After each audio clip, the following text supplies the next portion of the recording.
Então, só mais um pouquinho e a gente logo já vai entrando nesse assunto. Vamos falar mais um pouquinho, só para ficar no vídeo.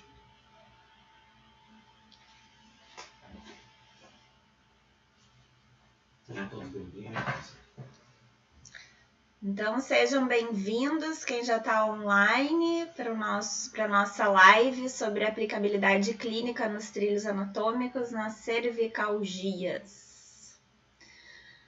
Quando eu separei esse tema para conversar hoje, eu disse, nossa, né, que nome bonito que ficou esse para a gente falar, né, aplicabilidade clínica, a gente gosta disso, né? E uma coisa que eu me dei conta, assim, lendo sobre os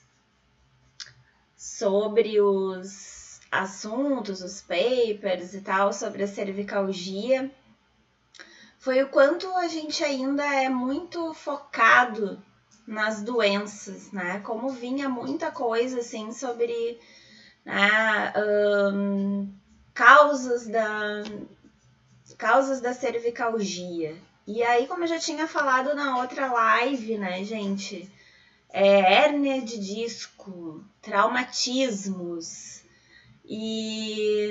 mas será que é por aí só mesmo, né? Eu fiquei me questionando. E aí eu separei uma tripa aqui de causas, né? E aí veio, assim,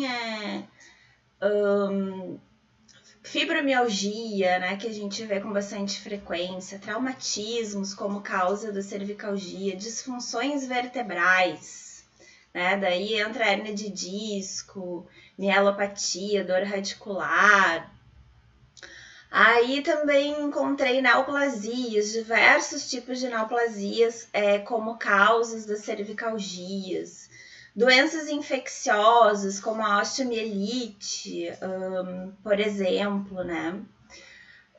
Doenças endócrinas e metabólicas, como lesões ósseas, fraturas patológicas, um monte de artrite reumatoide, como doenças inflamatórias, espondilite, polimiosite, dermatomiosite, um monte, neuralgias típicas, diversas causas.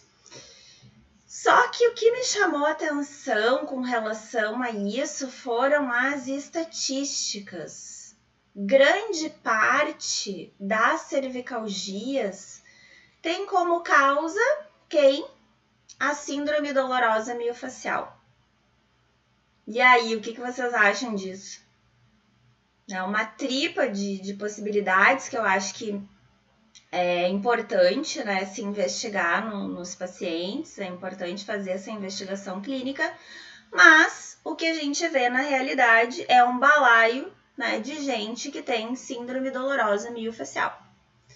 E aí eu pensei, opa, tá pra mim então. Claro que eu já vejo isso na minha prática clínica, né, os pacientes que me procuram vêm geralmente por dor, e eu acho que é por isso que a gente é tão interessado, né, sobre as dores, sobre, né, trabalhar nas consequências e buscar talvez tão um pouco as causas.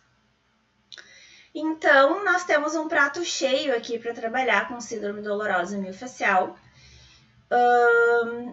As cervicalgias, elas têm uma incidência, assim como as lombalgias, eu achei que até bastante alta nos estudos que eu encontrei. Deixa eu passar aqui para vocês que eu tenho mais um slidezinho. Olha aqui sobre a epidemiologia. Vocês estão enxergando bem, gente? Como é que tá para vocês? Vão me sinalizando se tá tudo bem, se o áudio tá bom, tá? E aí a gente vai conversando. Então, ela tem aqui, ela comete mais mulheres, né? E ela tem uma incidência em torno de 40% a 50%. Eu achei bem significativa. Ela é um pouco mais baixa a incidência ainda, né, do que as lombalgias. Eu acredito que isso vá se modificar com o tempo, né? Em função das pessoas ficarem usando o smartphone. Eu considero que sim, né, ficar com a cabeça em flexão, e quando a gente se dá conta, até eu mesma faço isso de estar com a cabeça baixa, né, vai gerar uma repercussão aí na nossa cervical, uma repercussão mecânica, né, a não tão longo prazo assim, tá, gente?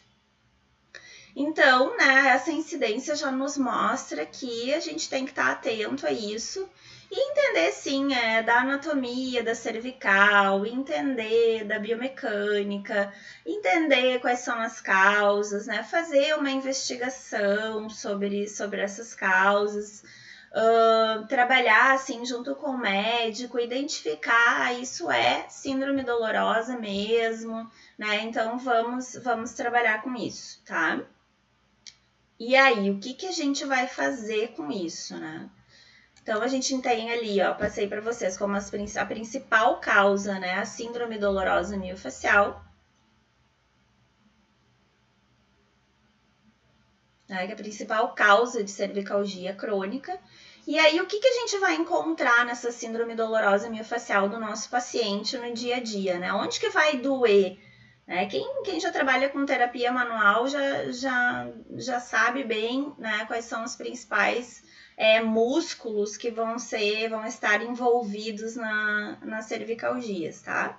Então, vou fazer um apanhado geral sobre isso para depois a gente entrar efetivamente, né, em como usar os trilhos anatômicos depois que eu identifiquei, já entendo tudo isso.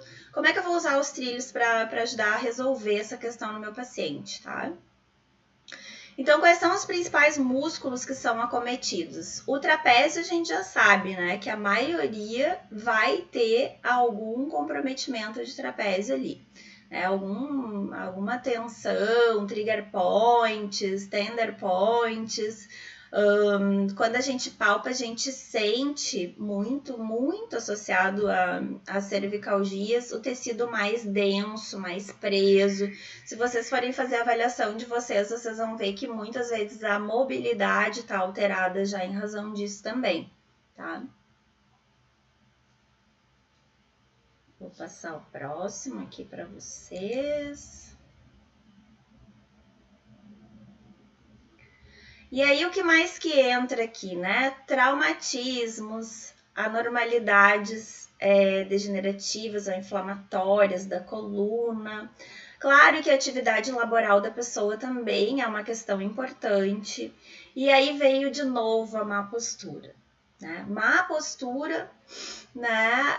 Eu já tenho certeza quando vem esse tópico como causa que eu vou ter um bom resultado, trabalhando de uma forma integral, seguindo os trilhos anatômicos do Thomas Myers, tá, gente?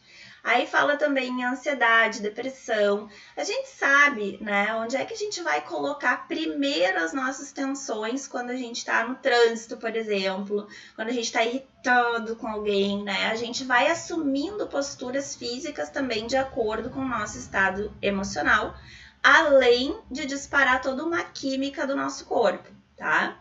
Então, eu já sei, por exemplo, deixa eu só terminar aqui que eu vou mostrar uma imagem para vocês, né? Eu posso ter também restrição da movimentação dos membros superiores, que muitas vezes vai acontecer por alterações na caixa torácica, né? Como alteração postural. E eu posso ter também os pontos gatilhos que eu já falei para vocês, tá? Tá ficando claro para vocês essa forma como eu tô falando e vendo os slides? Vão me comentando aí o que vocês estão achando de ter esse amparo, né, de um material, e depois eu vou mostrar imagens para vocês. Esse material ele vai estar disponível no link da bio do @Instituto Actiune para quem quiser, tá? Acessar, então depois acessem. Então, o que eu vou ter como sintomas a cervicalgia, né? Eu posso ter dor, eu posso ter rigidez no pescoço, eu posso ter dor de cabeça, eu posso ter tonturas, eu posso ter aquela dor do pescoço que vai se propagar para os ombros e para as extremidades dos membros superiores. Eu posso também ter repercussões em termos de articulação temporomandibular. Basicamente, são esses sintomas que a gente encontra, tá? Posso ter formigamento também, né? Posso ter dor irradiada. Então, tem bastante coisa que a gente pode encontrar aí como sintomas de cervicalgia. E eu quero falar para vocês sobre essa reação de sobressalto, que quando eu comecei a estudar, né, os trilhos anatômicos e as alterações posturais e como trabalhar nelas, eu tomei contato com essa tal de reação aí de sobressalto. E eu percebi que isso acontece de verdade, tá? Quando a gente se assusta, por exemplo, se tu ouve um barulho, né, é uma reação primitiva do ser humano de botar a cabeça para frente e fechar o peito. Por quê? Para proteger as vísceras, os órgãos, né? O nosso coração tá aqui, as nossas vísceras, enfim. E eleva a cabeça para ver o que está acontecendo, né, ao redor para poder se proteger. Então, olha só, é uma reação super primitiva. A gente faz isso de uma forma inconsciente. E eu fiquei me perguntando como é isso no nosso dia a dia em que a gente vive sob um estresse constante, né? Cada vez a gente tem mais demandas, cada vez a gente é mais cobrado por tudo, né? Quem tem a síndrome do perfeccionismo, a qual eu sofro um pouco, né? Ainda mais estresse. E daí eu fiquei me questionando, será que o estresse tem a ver com medo, né? Hoje eu estava conversando sobre isso em casa. E a gente chegou à conclusão que sim, o estresse também tem a ver com medo, né? Medo de quê? Medo de errar, né? Medo de não ser aceito, medo de não conseguir dar conta do que tem que ser feito, diversos medos, medo de perder o emprego, medo de talvez não ter mais paciente, medo de não conseguir um bom resultado, medo de não conseguir pagar as contas. Então a gente tem muitos medos, né? E o quanto essa reação postural ela acaba fazendo parte, né, desse estado emocional que muitas pessoas vêm enfrentando devido à realidade, principalmente, né, aqui do nosso país, que a gente já sabe qual é, já sabe que o brasileiro tem que pelear para conseguir dar conta de tudo para conseguir sobreviver. Então, quando eu olho para essa postura aí, né, qual será a linha dos trilhos anatômicos que é mais comprometida? O que vocês acham aí? A gente tem, né, 10 linhas.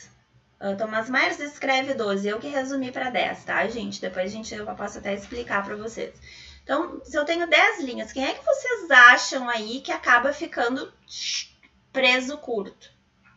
Vocês têm ideia? Quem não viu ainda o e-book, tá? Baixa lá, o link tá na bio também. O e-book sobre o Simplificando os Trilhos Anatômicos, que daí você já tem uma descriçãozinha de cada linha e já tem também as principais alterações posturais que cada linha gera, tá, gente? Então, eu vejo nessa linha... Isso, Guilherme, LSA. Tá estudando, hein? Muito bem. É na LSA o principal comprometimento, né? A LSA, ela parte aqui, né? Ou termina, não tem um começo e um fim, do nosso esternocleido mastoideu, vai pegando toda a fáscia costo-external aqui, reto do abdômen, tá? Então, vocês vejam que todo esse tecido, né, quando a gente pensa nele como uma linha de intercomunicação, ele tá preso curto.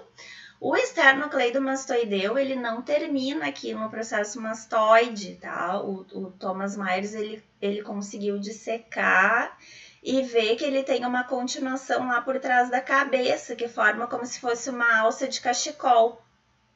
Então, vocês imaginem, né, como se tivesse um cachecol aqui em volta da cabeça, que quando tá preso curto, leva a cabeça para uma posição de deslocamento anterior com relação à caixa torácica.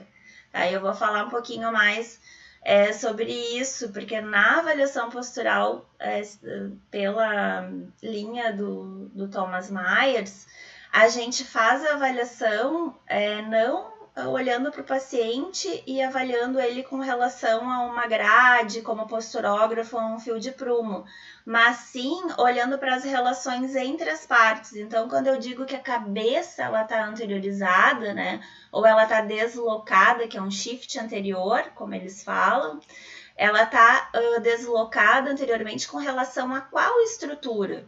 Né? Ela está deslocada anteriormente com relação à minha caixa torácica. E isso já me diz aonde que eu vou trabalhar. Então, se ela tá deslocada anteriormente com relação à caixa torácica, quer dizer que eu preciso trabalhar, né, entre a cabeça, né, entre o pescoço e a caixa torácica. Então, tem estruturas aqui que eu vou precisar soltar, fortalecer, enfim, usar os meus recursos para reposicionar essa cabeça, tá, gente? Tá ficando claro? Vamos sinalizando. E aí, quando acontece isso, né, em função, em razão nesse caso que eu falei, essas questões, né, pode ser por outras questões, não necessariamente, né, é por uma reação de readequação, daí a gente pode depois, eu vou falar mais pra frente, né, como é que a gente estabelece essas histórias, né? O que veio antes, o ovo ou a galinha? Então, a gente vai aprendendo a ler o corpo do paciente para ver, né, onde a gente vai precisar intervir. Né? E com relação às cervicalgias, é a mesma coisa, embora a gente saiba que vários músculos estão comprometidos na cervicalgia, como eu falei para vocês, né? O trapézio, um outro que está sempre muito envolvido é o elevador da escápula, o esplênio da cabeça, eu acabei não continuando explicando para vocês, mudei o assunto, tá? Os músculos semiespinhais da cabeça e do pescoço, o reto, os oblíquos do pescoço e os escalenos, tá? Geralmente, como é que eu faço, né? Faço a minha avaliação, enfim, faço a minha anamnese, vejo os exames e tal, mas eu vou primeiro atender o sintoma do paciente naquela primeira sessão, tá? O paciente tá com cervicalgia, muitas vezes a dor de cabeça também, a cefaleia tensional vem acompanhada dessas disfunções, né? Eu vou atender todos esses componentes. Numa posição como essa aqui que vocês estão vendo, né? Eu vou atender trapézio, eu vou atender a linha superficial posterior, a qual faz parte os eretores da coluna, eu vou atender o esternocleidomastoideu, eu vou atender os escalenos, vou pegar toda a estrelinha do hospital lá na base da cabeça, eu vou trabalhar com todos esses componentes que são descritos na literatura que eles vão ter comprometimento. Vai ter trigger, vai ter densidade alterada, vai ter uma substância fundamental amorfa ali mais solidificada, comprometendo a nutrição, a oxigenação e a remoção de toxinas desse tecido e, portanto, podendo causar dor. Eu vou ter tudo isso nesse tecido também, tá? E eu atendo isso, só que eu faço uma outra pergunta. Ok, quem é que está gerando principalmente, né? E a gente viu lá na reação de sobressalto. Qual é a linha principal quando eu vejo uma postura como essa que está comprometida nesse paciente? Né? A gente já falou, a linha superficial anterior com todos esses componentes aqui da frente. Então, apesar de ir lá e atender esse sintoma do meu paciente, eu já sei que eu vou trazer grande benefício para ele, né, liberando pelo menos a linha superficial anterior da pelve até a cabeça, né, para conseguir reposicionar melhor a caixa torácica também, para conseguir uma abertura do peito e reposicionar essa cabeça. Tá? Mas a gente vai construindo esse pensamento um pouquinho mais para frente. Vou passar o próximo aqui para vocês. Então, o que acontece lá no tecido realmente, né? Eu vou ter ali o que tá em vermelhinho, os músculos, tá? E eu vou ter a parte amarelinha ali, que é a substância fundamental amorfa, né? Que é uma substância mais fluida, que tem essa função de transportar nutrientes para esses componentes do tecido conjuntivo e também fazer a remoção de toxinas desse tecido. E eu vou ter ali esses fios que estão correndo entre essas fibras musculares, que são as vermelhinhas, as fibras de colágeno, tá, gente? Na figura que está mais embaixo, na telinha de vocês, vocês conseguem perceber que os músculos ali, a parte que está em vermelho, tem um espaço maior, Aí eu não tenho tantas fibras de colágeno. A substância fundamental amorfa não tem como a gente ver se ela tá líquida ou não, né? Teria que ter um GIF para mostrar para vocês. Mas, enfim, eu vejo que eu tenho mais espaço ali nessa estrutura, que eu tenho um emaranhado menor de fibras de colágeno. Na figura que está mais para cima da telinha de vocês, eu vejo que já tem alguns componentes musculares ali que estão como se estivessem embretados, espremidos ali entre fibras de colágeno. Vocês estão conseguindo ver bem isso? Estão entendendo isso que eu estou falando? Vão me sinalizando, tá? Então, o que acontece, né? O tecido facial, ele é um tecido que responde à demanda. Quando eu tenho uma postura como aquela que eu mostrei para vocês anteriormente, o que o tecido facial entende, mais especificamente o fibroblasto, que é quem produz as fibras de colágeno? Olha, a gente precisa, né, segurar aí esse tecido porque ele está trabalhando muito, então produz fibra de colágeno e produz fibra de colágeno. E aí o tecido começa a ficar mais denso, tá? Com a substância fundamental amorfa, o que acontece? Ela começa a ficar mais sólida, porque naquele tipo de postura que eu mostrei, né, com o tórax afundado e a cabeça anteriorizada, eu não tenho uma boa mobilidade da minha torácica, com certeza. Se eu movo pouco, essa substância fundamental amorfa, ela vai ficando mais sólida, porque ela é estimulada e vai ficando mais fluida de acordo com o movimento. Por isso que combinar a terapia manual com o movimento também é tão benéfica para o nosso paciente, tá? E aí, nesse tecido vermelhinho ali, que é o tecido muscular, que vai ficando aprisionado ali entre as fibras de colágeno, ele não consegue funcionar naturalmente, né? E aí eu posso ter formação de trigger points em razão disso também. Porque o trigger, gente, ele não é uma entidade que baixa no corpo do paciente, tá? Ele tem uma causa, tá? E essa é uma possível causa que a gente tem que levar bastante em consideração, né? Porque a gente acha, tá doendo porque tem um trigger. Ok, mas o que fez esse trigger se instalar ali? Faz sentido para vocês isso que eu tô perguntando? Então, é sempre o que mais, né? O terapeuta manual e do movimento que tá entrando nessa linha mais integrativa também é uma linha investigativa. É sempre o que mais, tá? É o trigger, né? Ele é dito como uma causa da cervicalgia. Mas o que causou o trigger, minha gente? Né? É muito limitado. A gente, é o trigger, então resolve o trigger e daí resolveu tudo. Seria ótimo, né, se fosse assim, mas a gente sabe que não é. E daí tu vai lá, trabalha, solta o tecido, o paciente vai para casa sim. O que vai acontecer? Fibra de colágeno de novo, densificação do tecido, solidificação da substância fundamental amorfa, 2, 3 semanas, pimba, sintoma de novo, tá?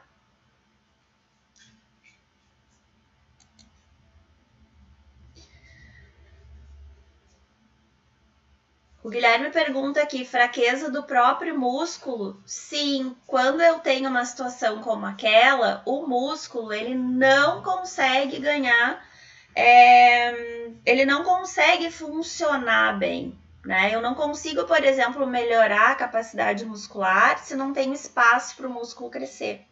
Por isso que a liberação também vem se tornando a queridinha dos fisiculturistas, né? Primeiro, né, ganho espaço, porque, por exemplo, se o músculo está preso dentro desse saco, né, porque ele é embolsado pela fáscia, ele não consegue se expandir se está apertado ali, se eu estou cheia de fibra de colágeno. Então, sim, então ele vai perdendo a capacidade dele também quando ele fica preso desse jeito. Faz sentido? Eu alcanço uma sacolinha plástica ali só para mostrar isso. Vou mostrar como acontece para vocês, tá? Vocês imaginem que o músculo, ele tá, ó. Peguei a minha mão, que é o músculo, botei dentro da sacola. Ele tá aqui, né? Tá ficando apertado, tá ficando apertado, tá ficando apertado. Como eu mostrei na figura pra vocês, algumas fibras começam a ficar apertadas. Daí eu vou treinar, não tem espaço, gente. Não tem espaço pro músculo crescer, ele fica aprisionado. Tá? E, consequentemente, a função toda dele é alterada também. Então, o que eu preciso fazer com isso, né? Eu preciso liberar esse músculo, eu preciso reorganizar a estrutura, eu preciso do movimento também para isso poder acontecer. Não é uma coisa só, né? Para devolver a função para um segmento, vamos falar assim, mas na verdade para devolver a função para o corpo como um todo, né? A gente precisa olhar para isso.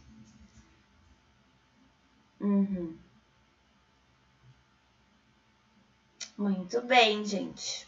Vão perguntando ali, tá? E aí, para falar sobre tudo isso, eu preciso, novamente, já é a terceira semana de live, né, gente? Falar sobre tensegridade. Eu não tinha conseguido mostrar essa imagem para vocês na última live, mas hoje tá dando tudo certo por enquanto, tá? Que é tensegridade. Só um pouquinho, gente, que a minha cachorra aqui tá bem animadinha. Deus, acabou. Então, se eu olho para a coluna, né, pensando que quem tá dando, né, vocês estão conseguindo ver bem a imagem, né? Eu tô conseguindo ver aqui no celular também. Esses cabos aí que vão ligando uma vértebra a outra seriam os cabos miofasciais, tá? Eles é que estão dando a direção para o nosso esqueleto, quando eu penso no corpo humano como uma estrutura de tensegridade, que é diferente de como a gente pensava um tempo atrás, que o nosso corpo humano era uma estrutura de compressão. Como casos, por exemplo, né? Eu tenho um tijolo sobre o outro, e aí, se em algum ponto aquela estrutura falhar, eu vou lá, passo uma massa corrida naquela parede e ela vai continuar em pé, tudo continua funcionando.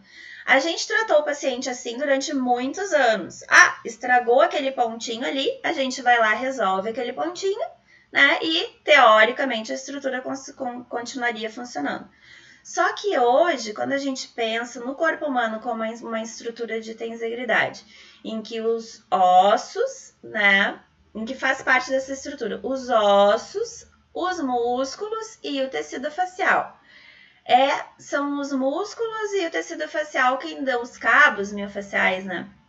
Quem dão a direção para essa estrutura de compressão. Porque nesse caso, a única estrutura de compressão que a gente tem no corpo humano são os ossos, tá, gente? Eu tenho esses cabos que fazem uma tração, que a gente espera, né, que seja uma tensão distribuída de uma forma equilibrada nesse esqueleto, tá? Então, eu preciso olhar para isso para entender. Eu tenho uma cervicalgia. O que está acontecendo com os meus cabos miofasciais? Que passam por esse pescoço no mínimo, tá, gente? No mínimo, eu preciso olhar para isso. Porque são os cabos miofasciais que dão a direção para a nossa estrutura óssea. E muitas vezes não vai ser naquele ponto que está doendo a origem do meu problema. Isso é uma questão, assim, que vale ouro, né? Onde você pensa que não é, tá? Quem grita não é um ladrão. Então, eu acudo quem está gritando, mas eu vou atrás de quem está gerando essa repercussão toda aí, tá? Se a minha coluna, já falei na outra live, ela tá posicionada dessa forma, o que está acontecendo no resto do sistema, o que está acontecendo no mínimo na minha pelve, né? Sem falar que pode se ter uma discrepância ali de membros que realmente, né, promove uma alteração na pelve, mas muitas vezes a gente encontra mesmo, são cabos miofasciais curtos, né, puxando a pelve para baixo ou puxando a pelve para cima. Tá, gente? Então, eu preciso olhar para isso e não só lá para o pescoço, né? Ai, a cervical tá doendo, então eu só mexo na cervical. Eu tenho que entender que aquele tecido, ele tá doendo, ele tem um sintoma em razão, né, de possíveis outros comprometimentos. Eu preciso buscar isso, tá? e atender sim a cervical, mas buscar o que está fragilizando aquele tecido, o que está, né, gerando aquele sintoma. Senão eu vou ser um mero tratador de sintoma. Tá? Vai dar resultado? Vai, né? Mas a gente quer mais do que isso. Quem quer mais do que isso tem que se tornar um investigador. E os trilhos anatômicos são um bom caminho para isso acontecer. É o mapa da mina. E olha que legal essa imagem aqui, gente. Quando eu penso no corpo humano como uma estrutura de tensegridade. Já vai aparecer para vocês. Aí, ó. Olha só que bacana. Né? Um esqueleto, né, formado como uma estrutura de tensegridade. O azulzinho ali são os cabos, né, que tracionam as estruturas, os palitos ali, os barronetezinhos. E se vocês perceberem, vocês podem ver no livro do Thomas Myers, tem essa estrutura, nenhum barronete, que seria uma estrutura de compressão, se toca, tá? Todo o sistema é como se tivesse uma tração, né, uma tensão puxando os ossos para fora. Então precisa haver um equilíbrio, é como se os ossos puxassem para dentro e os cabos miofaciais puxassem para fora, tá?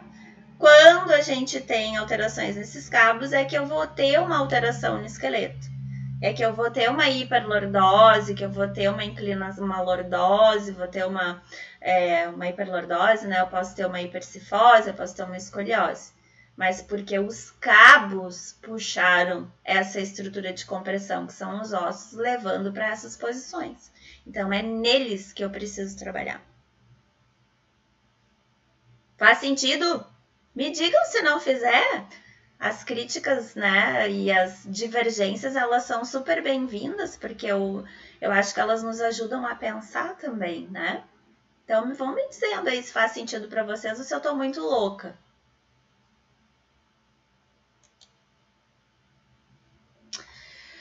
Então, gente, como é que vamos aos pouquinhos agora entrando na parte da avaliação, né? Porque para os trilhos anatômicos terem uma aplicabilidade clínica, né? Primeiro, eu preciso conhecer os trilhos anatômicos. Então, quem não baixou o e-book já sabe que é uma oportunidade ali para conhecer, tá? Então, eu preciso conhecer os trilhos anatômicos. Depois, eu preciso olhar para o meu paciente, tá? Isso é uma coisa bem importante, eu já tinha falado na outra live, tá, gente? É legal, eu trouxe uma foto aí do Thomas Myers fazendo uma avaliação, tá? De um webinar dele que tem sobre avaliação, o Body Reading, que eu já vi algumas vezes, porque é complexo, né, o assunto. E como é que ele faz na prática clínica dele? E foi uma prática que eu adotei desde o ano passado, tá, gente? É tu colocar o teu paciente, nem sempre eu consigo aqui ter espelho grande disponível para fazer essa avaliação, mas quando eu consigo ter sala grande com espelho, eu procuro fazer.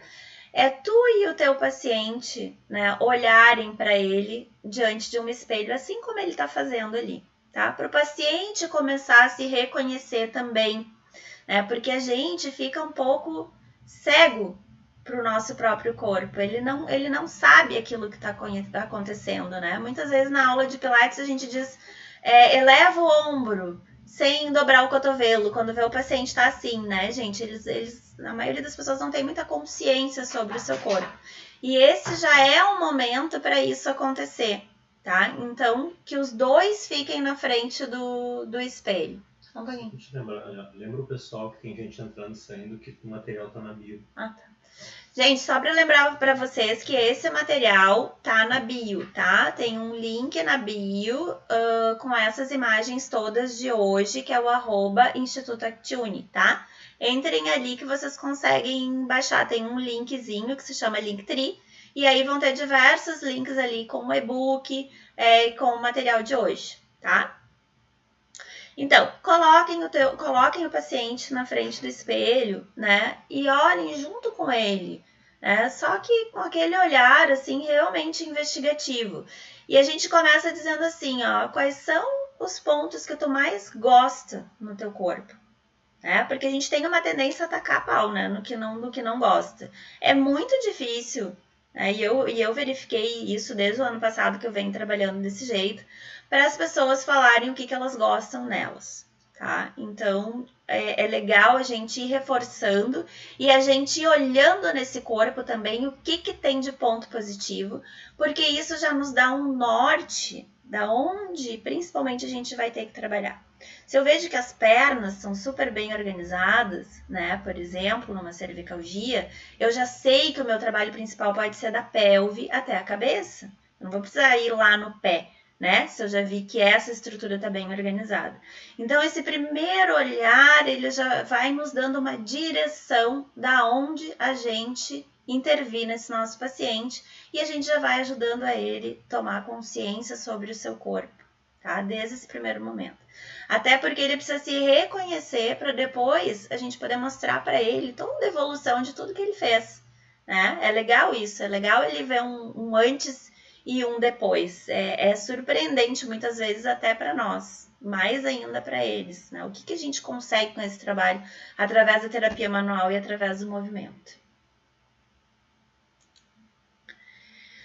E aí tem uma dica para vocês, tá? De como fazer essa avaliação. E eu uso fazer essa avaliação em 5 passos, assim como o pessoal lá dos trilhos anatômicos, tá? Então, passo número 1, eu descrevo a geometria do esqueleto, tá? A gente vai falar sobre isso, eu vou falando aos pouquinhos. Passo número 2, eu avalio o padrão dos tecidos moles que estão gerando ou mantendo aquela disfunção da geometria que eu verifiquei. Passo número 3, eu sintetizo uma história de integração, ou seja, por que dói onde dói. Isso é muito importante para o paciente entender e para a gente também, tá? Estabelecer essas correlações, essa integração, tá, gente?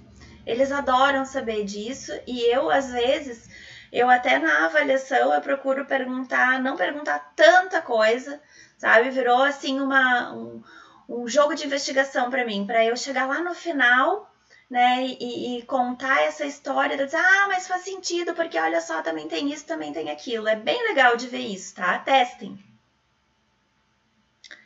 Aí, depois disso, a gente pensa numa estratégia, tá? Uma estratégia de ação nos trilhos anatômicos. Quem é que eu vou pegar primeiro, afinal? E uma dica que fica para vocês, eu acho que eu já falei na outra live sobre isso. Eu vou olhar para o meu paciente e eu vou ter uma primeira impressão sobre aquele corpo, tá? E isso vai me dar a direção na minha estratégia número 1, tá? O que eu percebo nesse paciente, o que mais grita para mim no corpo dele. É principalmente nessas estruturas que mais gritam que eu vou intervir, tá? E aí eu vou agir e eu vou reavaliar. Eu posso reavaliar a cada sessão, que fica mais difícil, né, pela correria do dia a dia. Eu posso reavaliar a cada 5 sessões, eu posso reavaliar a cada 10 sessões, tá? E aí eu faço de novo todos os outros 4 passos, essa reavaliação. Olho para a geometria do esqueleto, vejo quais são os tecidos moles que estão gerando ou mantendo a disfunção e vejo se tem a ver com aquela história. Às vezes a história também precisa mudar, tá? A gente fica sabendo uma coisa que o paciente não contou, que pode ser o fator primário da alteração que ele tem.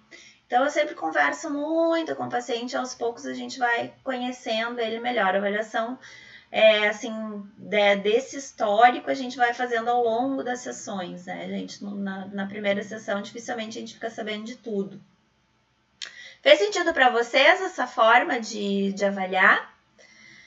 Então, hoje eu vou falar principalmente sobre a fase número 1, primeiro passo dessa avaliação, tá? Que isso já vai ajudar bastante vocês a darem um norte para os atendimentos de vocês, tá? Então, como é que a gente faz isso? Como eu falei, a gente vai olhar para as relações entre as partes do corpo, né? E não a relação do paciente com uma grade como posturógrafo, por exemplo, que eu usava, né, depois que eu aprendi esse outro jeito, que fez mais sentido para mim, eu tenho usado desse jeito, né? Quem quiser combinar as duas coisas, né? Enfim, faça como você achar melhor, né? É aquilo que eu disse, encontre um mestre e siga. Para mim fez sentido, eu tenho praticado, tem funcionado, então eu vou falar para vocês sobre o que eu tenho testado na prática, tá? Então, a primeira coisa que a gente vê nessa imagem, né, e a nomenclatura é em inglês e o Thomas pede para que a gente use desse jeito, eu coloquei entre parênteses a tradução em português para vocês não tá aparecendo bem, mas quando vocês baixarem o material vocês vão conseguir ver, né? Ali diz tilt, que é em inglês, e tilt quer dizer inclinação, né? O que mais grita para vocês nessa imagem quando vocês olham? Querem se manifestar e assim a gente pode ir conversando. Então, o que mais grita para mim, né, é que eu gosto de avaliar dos pés para a cabeça, tá, gente? Para mim faz sentido isso. Então, a primeira coisa que tá me chamando a atenção ali é a pelve, tá? Eu vejo que a pelve, ela tá inclinada, tá? Tá inclinada para onde? Né? Eu vou denominar essa inclinação de acordo com o topo da estrutura, tá? Então, eu vou ter um lado direito mais inclinado apontando para o lado esquerdo. Então, eu tenho uma inclinação da pelve para a esquerda. Com relação a quem? Onde é que eu vou trabalhar quando eu vejo essa pelve desse jeito? Eu posso dizer que essa inclinação é com relação aos fêmures, né? Porque talvez tenha algum trabalho que eu tenho que fazer ali. Ou ela está inclinada com relação à coluna, tá? O que acontece com a coluna diante dessa posição da pelve? Ela se inclina junto, né? Como se fosse uma árvore mesmo. Então, ela se inclina e depois, em algum nível, ela precisa fazer uma escoliose aqui para a pessoa não caminhar. Deixa eu ver para que lado tem que ir. Desse jeito, né, gente? Se a pelve inclinou, a pessoa teria que andar inclinada para o lado. Não dá, né? Então, a coluna se inclina para o outro lado. Então, normalmente, eu vou ter pelve inclinada para um lado, coluna inclinada para o outro, tá? E aí, eu posso ter uma cervical que ou segue a caixa torácica ou ela se inclina ainda para o outro lado. Depende, tá? Cada corpo vai ser um corpo, por isso que eu tenho que aprender a olhar. E aquele corpo, ele vai se organizar da melhor forma possível para a pessoa conseguir exercer as funções dela, tá? Então, muitas vezes, que nem nesse bonequinho aqui, eu não tenho uma cervical já inclinando para o outro lado, né? Tá tudo inclinado lá. Tá tudo inclinado para o lado direito. Ainda não se corrigiu, tá, gente? Então, eu acho que a gente vai ter que fazer uma outra live para falar mais sobre isso, tá? Mas eu já vou dizendo para vocês o seguinte. Olhei para o corpo do meu paciente, tá? O que mais grita para mim? Para mim foi a pelve, né? E automaticamente essa coluna precisou se inclinar para o outro lado. Então, eu tenho uma inclinação, se vocês perceberem, a caixa torácica, né? Ela vai para o lado oposto. Né? A pelve está se inclinando para um lado, a caixa torácica está se inclinando para o outro. O pescoço ainda não se corrigiu. E muitas vezes o pescoço, né? Ele segue... E aí, a cabeça lá em cima se inclina para o outro lado, né? Para deixar os olhos na linha da coluna. E aí, eu vou ter um tecido aqui, ó, preso curto, né? Então, é isso que eu preciso, né, aprender a ir olhando, tá, gente? Como é que tá a estrutura do corpo como um todo? Fez sentido para vocês? E aí, se eu vou lá e eu só mexo no pescoço, né? O que acontece com o resto? Eu vou lá, solto esse tecido aqui e não mexi em nada do resto da estrutura. Semana que vem, o paciente volta assim de novo, né? Porque o pescoço está assim para compensar alterações que tem em outros segmentos. Por isso que eu preciso olhar para todos os segmentos. Muito bem, vi isso. Aí, por exemplo, quem é que faz a inclinação da pelve aqui? Das linhas, né, dos trilhos anatômicos. Eu posso pensar que eu tenho uma linha lateral aqui que está tracionando a pelve para baixo. Faz sentido? Então, eu vou ter um lado da linha lateral nos membros inferiores, né, entre a pelve e o pé, que vai estar mais curto. E nesse caso vai ser o lado esquerdo, né, que está mais baixo. Portanto, eu tenho um cabo miofascial puxando essa estrutura para baixo. Então, eu já sei que eu preciso trabalhar a linha lateral do lado esquerdo. Do lado direito, eu não preciso trabalhar com terapia manual, por exemplo. Né? Eu preciso soltar o cabo que está preso curto. Quem é que está preso curto? Linha lateral da pelve até o pé. Fez sentido? Ou tá muito doido? Vão me dizendo. O que está acontecendo lá na linha lateral da caixa torácica, por exemplo? Quem é que está preso? Qual é o lado que está preso curto da linha lateral? Quem é que faz parte da linha lateral? Oblíquos, intercostais internos e externos e o esplênio. Tá? Quem é que tá preso? Isso, Carlinha, o lado direito.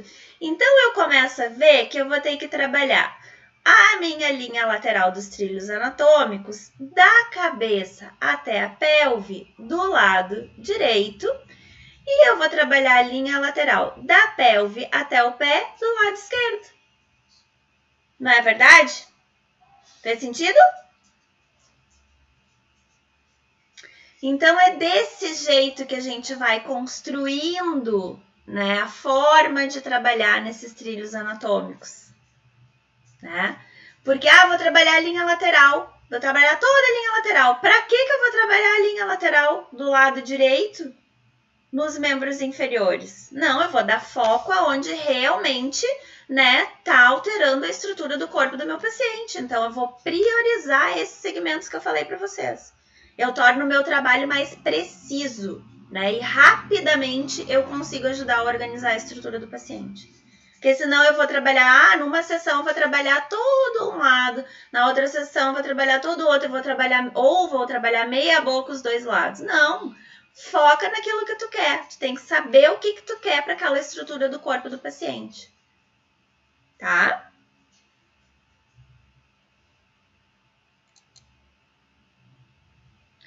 E outra questão que a gente encontra com bastante frequência, né, é esse tipo de posição aqui também. Muitas vezes, com o corpo deslocado, os membros inferiores deslocados anteriormente, como se a pessoa quisesse já avançar, né, que foi o que eu falei na outra live para vocês. E aí, a caixa torácica acaba indo para trás, né, ou em deslocamento, que é esse peito mais afundado que mostra ali, ou aquela outra posição com as costelas abertas, quem trabalha com pilates encontra muito. E se a caixa torácica vai para trás, a cabeça vem para frente, daí dá essa sensação que vocês estão vendo ali na figurinha, tá? De que a pessoa tá, né, colapsada. Deixa eu só ver a perguntinha aqui, gente. O que seria esse trabalhar os trilhos anatômicos? Só a liberação miofascial ou você associa outras técnicas do seu dia a dia para mexer nessa estrutura?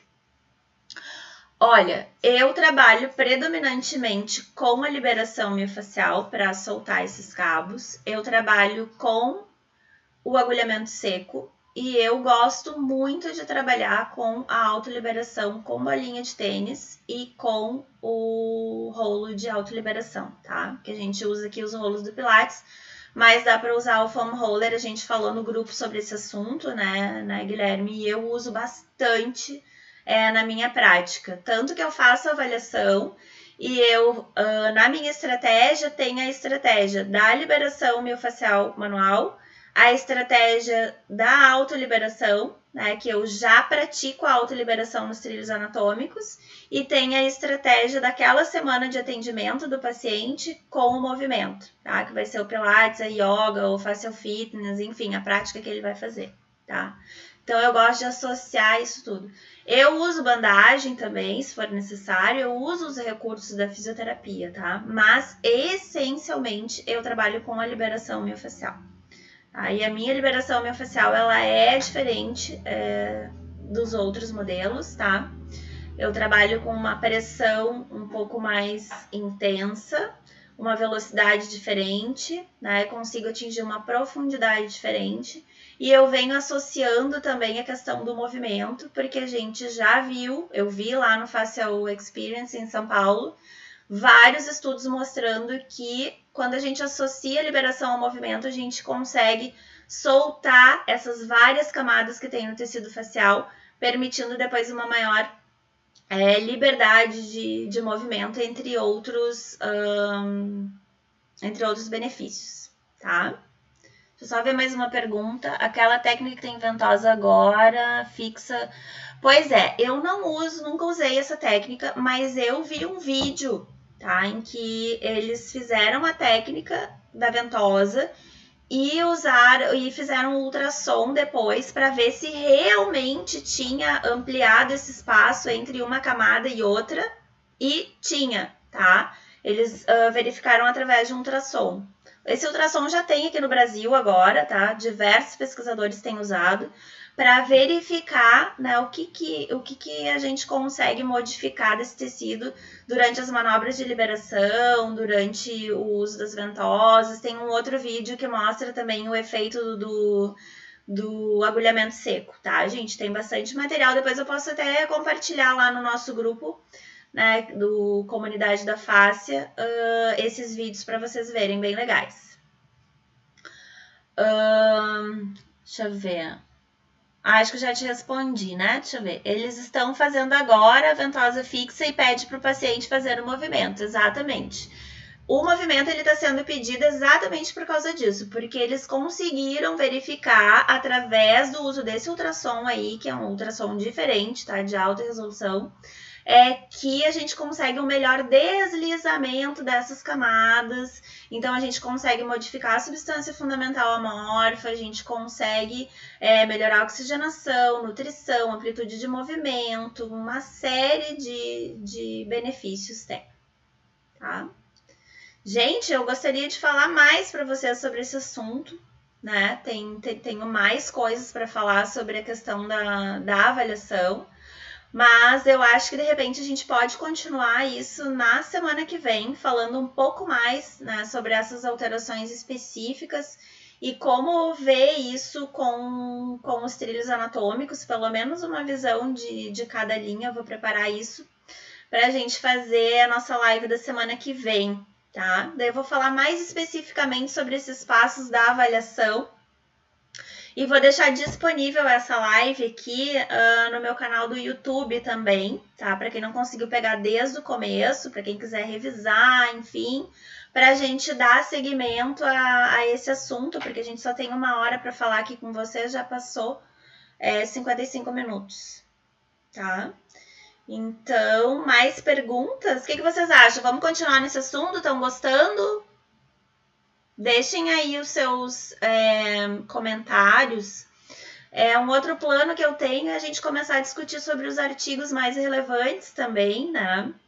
Eu publiquei lá no grupo um artigo bem interessante do Antônio Stecco e da Carla Stecco, em que eles conseguiram mostrar qual é a pressão para a gente promover uma modificação na fibrose facial e reduzir a dor em 50%, tá? Bem interessante, tem um resumo lá no grupo, então disponível para vocês. Tem o link também para o artigo, que eu achei bom, vale a pena ler. E tem uma série de outros artigos que eu separei para falar também, que Os pesquisadores comentaram lá no Face Experience em São Paulo, né, que a gente teve aqui no Brasil, o Antônio Stecco, e a gente teve o Robert Schleip falando bastante sobre o que eles vêm pesquisando nesse universo das faces. Tá, gente? Então baixem o conteúdo lá, deixem os comentários de vocês aí. E semana que vem a gente se encontra de novo na quinta-feira para continuar esse assunto. Espero que vocês tenham gostado. Como é que sai? Só sair? Encerrar a transmissão ali, não. Não achei. Aqui. Interromper a transmissão, desculpa. Então a gente